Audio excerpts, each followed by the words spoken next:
दोस्तों yes bank की बात करें स्टॉक के अंदर आज हमने पॉजिटिव क्लोजिंग देखी है। सबसे जो बड़ी बात है कि पिछले दो ट्रेडिंग सेशन से अब एफआई बाजार में फिर से लौट आए और ये काफ़ी बड़ा पॉजिटिव ट्रिगर है बाजार के लिए। पिछले कई समय से एफआई लगातार बाजार में बिकवाली कर रहे थे। मार्च महीने में तो हमने देखा कि लगातार उनकी बिकवाली जारी थी। अब कल से उन्होंने खरीदारी शुरू की है। तो क्या आने वाले समय एफआई फिर से अच्छा निवेश करेंगे, क्योंकि एफआई के निवेश के दम पे ही बाजार ऊपर जा सकता है, क्योंकि हमारे डोमेस्टिक यहाँ पे इन्वेस्टर जो है वो तो ऑलरेडी पहले से खरीदारी कर रहे हैं और वो थक चुके हैं। दूसरी तरफ अगर आप देखें तो बैंकिंग सेक्टर को लेकर कुछ बड़ी अपडेट निकल के आ रही है, जिनको हम एक एक करके डिस्कस करेंगे।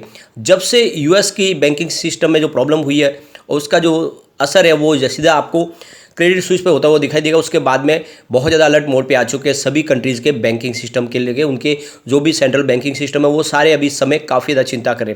आपको पता होगा हमारी तरफ जो इंडिया के जो फाइनेंस मिनिस्टर की तरफ से भी निर्मला सीतारमण ने सभी बैंकों से कहा कि आप अपनी जो भी रिपोर्ट है हमें दीजिए, यानी आपका कितना कर्ज है, आपने कितना लोन दे के रखा और कितना आपको पैसा किससे लेना है, वो सारी जानकारी सरकार के पास होनी चाहिए। यानी इस समय पूरी तरह से बैंकिंग सिस्टम को मजबूत करने के लिए तैयारी शुरू कर दी। आरबीआई भी बहुत तेज़ी से नज़र रख रहे हैं। तो यहाँ पे क्या इस समय आने वाले समय के लिए हमें बैंकिंग सेक्टर में निवेश कर सकते हैं, और स्पेशली यस बैंक का स्टॉक जो इस समय बहुत नीचे है। आप ये समझ ही सकते हो कि इस समय जो प्राइस है वो 3 साल के बाद में भी उस लेवल के आसपास है जहाँ से उसकी शुरुआत हुई थी। तो क्या इन्वेस्टमेंट करना चाहिए, इन सारी बातों को समझेंगे इस वीडियो के माध्यम से। सबसे पहले अगर हम आज बाजार की बात करें तो आज सभी तरफ अच्छी तेज़ी देखने को मिली है। स्पेशली अगर आप देखें तो तेज़ी थी मिड कैप के अंदर। अगर हम बात करें निफ्टी 50 की तो फिर से 17,080 के स्तर को इसने छू लिया है और 0.76% की तेज़ी देखने को मिली। अब यहाँ पे अगर हम निफ्टी मिड कैप 50 की बात करें तो 1.73% की ज़बरदस्त तेज़ी थी। तो यहाँ पे देख सकते हो कि निफ्टी 50 में तो तेज़ी 1% से कम थी, लेकिन निफ्टी मिड कैप 50 में तेज़ी लगभग 2% के आसपास की थी।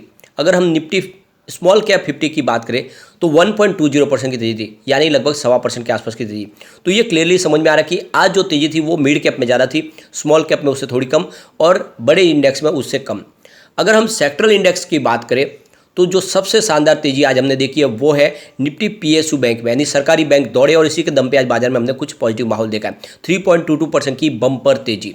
लेकिन निफ्टी प्राइवेट बैंक में मात्र 0.82% की तेज़ी थी, यानी 1% से कम की तेज़ी थी। और ये जो असर आप देखें तो इसका निफ्टी बैंक पे देखने को मिला, जहाँ पे 0.86% की हमें तेज़ी देखने को मिली, क्योंकि वेटेज प्राइवेट सेक्टर के बैंकों का उसमें काफ़ी ज़्यादा है। उसके बाद जो अगर आप देखें विनर तो आपको दिखाई देगा निफ्टी मीडिया 2.65% की तेज़ी, निफ्टी मेटल भी 2.44% दौड़ा और निफ्टी रियलिटी 2.46% की तेज़ी बताई है।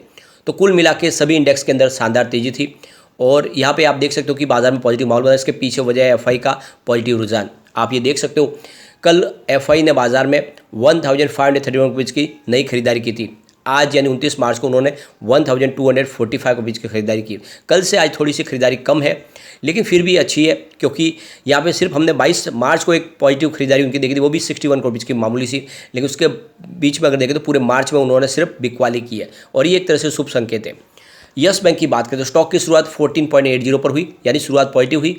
कल की क्लोजिंग 14.75 की थी। लो वही बना कल का, यानी 14.75 का, और हाई जो है वो 15.10 का है। तो 15 के स्तर को छुआ, फिर से ऊपर की लेवल से थोड़ी सी प्रॉफिट बुकिंग हुई। 14.90 पे क्लोजिंग दी है 1.02% की तेज़ी के साथ। तो आपने देखा होगा कि आज प्राइवेट सेक्टर की बैंकों में 1% से नीचे की तेज़ी थी और इस वजह से यस बैंक में भी उतनी तेज़ी नहीं बन पाई। लेकिन आप ये देखें तो काफ़ी अच्छे बड़े फंड हाउस ने जम के खरीदारी की है। बिकवाली रिटेल इन्वेस्टर की आज भी हुई है।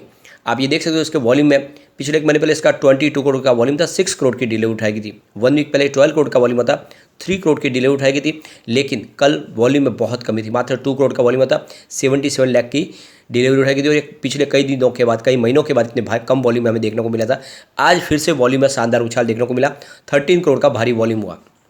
पूरे बाजार में वॉल्यूम के मामले में नंबर 3 पे था यस बैंक। और सुजलॉन एनर्जी ने आज कमाल कर दिया है। पिछले कई महीनों के बाद आज बम्पर तेज़ी हमें देखने को मिली, लगभग 14-15% की इंट्राडे में तेज़ी देखी है और स्टॉक फिर से 8 को टच कर गया है। तो ये तो आप समझ ही सकते हो कि जो एफआई की पसंद बने हुए स्टॉक है वो फिर से दौड़ते जरूर है। तो इसमें तो कमाने का बहुत अच्छा मौका मिलता है। जैसे ऊपर के लेवल में आप बेच सकते हो, फिर निचले लेवल में खरीदारी भी कर सकते हो, जिसमें यस बैंक सुजलॉन शामिल है। जैसे कि ग्लोबल बैंकिंग प्रॉब्लम शुरू हुई है यूएस से, आप देखें तो शुरुआत हुई, यूरोपियन कंट्री तक पहुंची। ये एक तरह से लेसन है इंडिया के लिए भी कि बैंकिंग सेक्टर को इस समय मजबूत होना होगा, यानी आने वाले समय फिर से प्रॉब्लम ना हो। और जब बैंकिंग सिस्टम को प्रॉब्लम आती है तो सबसे बड़ा जो प्रॉब्लम होता है वो सबसे 81 बॉन्ड्स को, ये 81 बॉन्ड्स है जिसको आप देखें तो फिर उसकी वैल्यू को जीरो किया जाता है, जो ऑलरेडी देखें तो यस बैंक में हो चुका है 2020 में, जब आरबीआई ने 81 बॉन्ड्स की वैल्यू को जीरो किया। अभी ये पूरा मामला फिलहाल सुप्रीम कोर्ट में, क्योंकि बॉम्बे हाई कोर्ट ने फैसला है वो 81 बॉन्ड्स धारकों के फेवर में दिया है। तो जो 81 बॉन्ड्स जारी किए जाते हैं बैंकों के द्वारा, इसमें एक अच्छा रिटर्न मिलता है, यानी दूसरी एफडी के मुकाबले देखें तो इसमें रिटर्न ज़्यादा होता है, रिस्क भी होता है साथ में, लेकिन रिटर्न ज़्यादा होता है, इसलिए लोग यहाँ पे निवेश करते हैं। बाद में इनको इक्विटी में बदला जा सकता है, लेकिन बैंक जब कोई प्रॉब्लम कर जाती है तब उसमें इक्विटी में बदल के सीधा उसको जीरो किया जाता है और तब बहुत सारी प्रॉब्लम क्रिएट होती है, जैसा कि इस बार क्रेडिट स्विस में भी हुआ, जो पहले यस बैंक में हुआ था, जो बॉन्ड्स धारकों की रकम थी उसको जीरो किया गया। और इसलिए जरूरी है कि बैंकों को अपनी एसेट क्वालिटी पे ध्यान देना चाहिए, अपने रिस्क रेशियो को भी देखना चाहिए, और सबसे बड़ी बात है कि बैंक का जो प्रॉफिट कैसा है, उन्होंने जिसको लोन बांटा है क्या वहाँ से वापस रिकवरी की संभावना ज़्यादा है, ये सारी बातें देखना चाहिए इस समय, क्योंकि बाजार में बहुत सारी प्रॉब्लम चल रही है। सबसे बड़ी बात है कि 2008 में जब सिलिकॉन वैली के जैसे ही यहाँ पे देखें लेमन ब्रदर्स डूबी थी, उसके बाद में पूरे के पूरे विश्व में एक ग्लोबल क्राइसिस आई थी और बहुत सारे बैंकिंग सेक्टर में प्रॉब्लम तो हुई, साथ में पूरे बाजार में प्रॉब्लम हुई, सभी इंडेक्स क्रैश कर गए, यानी बाजार में भी ज़बरदस्त गिरावट का माहौल बना, लोगों को भारी नुकसान हुआ, स्टॉक मार्केट क्रैश कर गए। इस बार जो संभावना वैसी नहीं दिख रही है इंडिया में स्पेशली, क्योंकि इंडिया का जो बैंकिंग सिस्टम है काफ़ी ज़्यादा मजबूत हो चुका है। इस समय जो प्रॉब्लम सबसे बड़ी है बैंकिंग सेक्टर को नहीं है बल्कि एनबीएफसी को है, क्योंकि उनका जो रिस्क है वो बहुत ज़्यादा होता है, वो ऐसी जगह पे लोन प्रोवाइड करते हैं जहाँ से रिस्क की संभावना बढ़ती है, और बैंकों के साथ में इनका बिजनेस टाइप है तो बैंकों को भी प्रॉब्लम हो सकती है। आप ये देख सकते हो कि इससे पहले भी बहुत सारे एनबीएफसी में प्रॉब्लम आई, जिसमें आप देख सकते हो ILFS, या इसके अलावा देख सकते हो DHFL, अनिल अंबानी की रिलायंस कैपिटल, और कलकत्ता में जो कंपनी है SRE इंफ्रास्ट्रक्चर, ये सारी कंपनियों को बहुत सारी प्रॉब्लम हुई और उनका लोन डूबा है। तो ऐसे में देखें तो बैंकिंग सेक्टर के लिए प्रॉब्लम है, क्योंकि बैंकों के थ्रू ही इनको ये एनबीएफसी काम करती है, और इसीलिए ये इसको मजबूत करना जरूरी है। बाकी ओवरऑल तो देखें तो सिस्टम इस समय काफ़ी मजबूत है, और आरबीआई ने कहा है कि इस समय काफ़ी लिक्विडिटी अच्छी है बैंकों की। यहाँ पे देख सकते हो कि आज जो डील हुई है बहुत ही शानदार डील हुई है, और उसमें ज़्यादा करके खरीदारी काफ़ी ज़्यादा है। आप देख सकते हो 9:24 पर 14.90 की प्राइस से 11,17,000 शेयरों की खरीदारी हुई।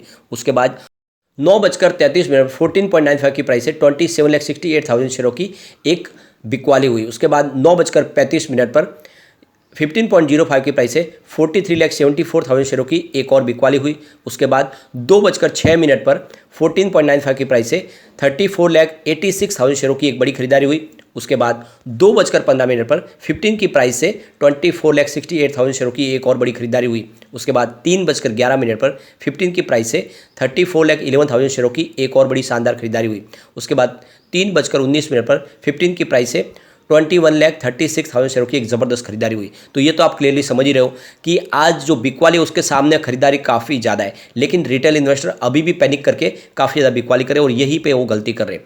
आपको ये ध्यान रखना चाहिए कि इस स्टॉक के अंदर एफआई जम के खरीदारी करे। आप देख सकते हो ये आंकड़े दिसंबर 2021 में आप देख सकते हो उनकी 8.17% की होल्डिंग थी, जो मार्च में बढ़ के 10.97% हुई। जून क्वार्टर में उन्होंने अपनी होल्डिंग को 11.37% तक पहुँचाया, और सितंबर क्वार्टर में ये 12.15% तक पहुँच गई।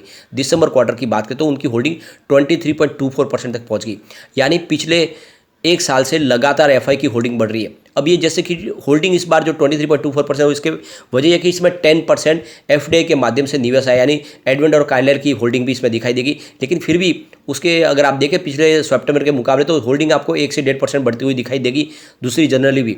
तो एफआई जम के खरीदारी करें, और इसीलिए इसमें आपको डरना नहीं है बिल्कुल। सिर्फ इस समय एक टेंशन है इसका, वह है सुप्रीम कोर्ट में मामला 81 बॉन्ड्स का। अगर फेवर में आ गया फैसला 81 बॉन्ड्स धारक के, तब तो यहाँ पे गिरावट और बन सकती है। लेकिन अगर फैसला यस बैंक में फेवर में आएगा तो एक ज़बरदस्त तेजी का दौर शुरू होगा, और वैसे भी क्वार्टर 4 आने वाला है, और क्वार्टर 4 अगर बेहतर होगा तो बिल्कुल यहाँ पे एक तेजी का दौर शुरू होगा। तो निवेश लॉन्ग टर्म के लिए बनाए रखें, ये आपको मालामाल कर देगा। लेकिन फ्रेंड, कोई भी इन्वेस्टमेंट करने से पहले अपने फाइनेंशियल एडवाइजर से बारे में ले ले, या अपना खुद का रिसर्च करें, क्योंकि मैंने वीडियो आपके एजुकेशनल पर्पज़ के लिए ही बनाया। वीडियो पसंद आए तो लाइक शेयर जरूर कीजिए और चैनल को सब्सक्राइब कर दीजिए। Thank you friend.